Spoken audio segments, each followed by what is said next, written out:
kabila ng mga palaisipan, patuloy na itinatago ni Kim Chiu at Paolo Avellino ang kanilang tunay na relasyon at wala pa talagang plano na aminin ito sa publiko. Ang kanilang mga tagahanga ay hindi makapaghintay na malaman kung kailan magiging bukas ang aktor tungkol sa kanilang ugnayan na hindi pa naman maituturing na opisyal. Bagaman may mga opinyon na sila ay tila magkasundo at bagay na bagay sa isa't isa dahil sa kanilang magandang reputasyon at matagumpay na karera, umaasa ang marami sa kanilang mga taga-suporta na sana ay mas maging matatag at magpakatotoo na ang aktor pagdating sa kanilang relasyon. Sa mga nagmamasid, makikita ang pag-asa ng mga tagahanga na ang aktor na si Paolo ang unang magbubukas ng usapan tungkol sa kanilang relasyon, lalo na't pareho silang maganda ang takbo ng kanilang buhay sa showbiz. Marami ang nagsasabi na mas magiging maganda ang sitwasyon kung magiging tapat sila sa kanilang tunay na estado, at hindi magtatago pa sa mga paparazzi at sa publiko. Kung sakaling magsabi si Paolo na sila na nga ni Kim, tiyak na magiging masaya ang maraming tao, lalong-lalo na ang kanilang mga tagahanga. Ngunit maaaring may mga rason kung bakit hindi pa ito nagagawa ni Paolo, tulad ng pangambang baka magdulot lamang ito ng gulo at intriga sa kanilang relasyon.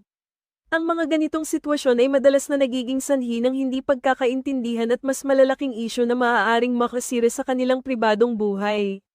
Ang ganitong senaryo ay nagbubukas din ng usapan kung ang aktor ay maaaring ginagamit lamang si Kim Chiu para sa pansariling kapakinabangan. Ang mga ganitong spekulasyon ay nagiging sanhi ng hindi pagkakaintindihan sa pagitan ng mga tao at maaaring magdulot ng pagkabahala sa mga taga-suporta ng dalawa.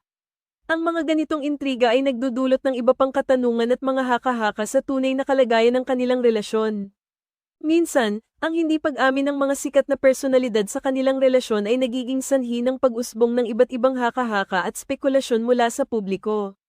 Ang ilang mga tao ay nagiging kritikal sa kanilang desisyon na hindi aminin ang kanilang ugnayan, na nagiging dahilan ng mga usap-usapan at intriga na hindi kinakailangan. Gayunpaman, ang pag-usbong ng mga ganitong uri ng isyu ay nagpapakita rin ng malalim na interes ng publiko sa kanilang mga idolo. Ang mga tagahanga ay natural na nagiging mausisa at umaasa na makilala ang tunay na estado ng kanilang mga paboritong artista. Sa ganitong paraan, maaaring makahanap ang publiko ng kapanatagan sa mga sagot na matagal nang hinahanap.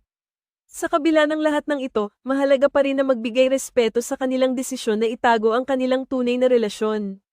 Ang kanilang pribadong buhay ay kanilang personal na pag-aari, at ang mga desisyon nila ay dapat respetuhin, kahit na ang publiko ay maaaring magkaroon ng iba't ibang opinyon.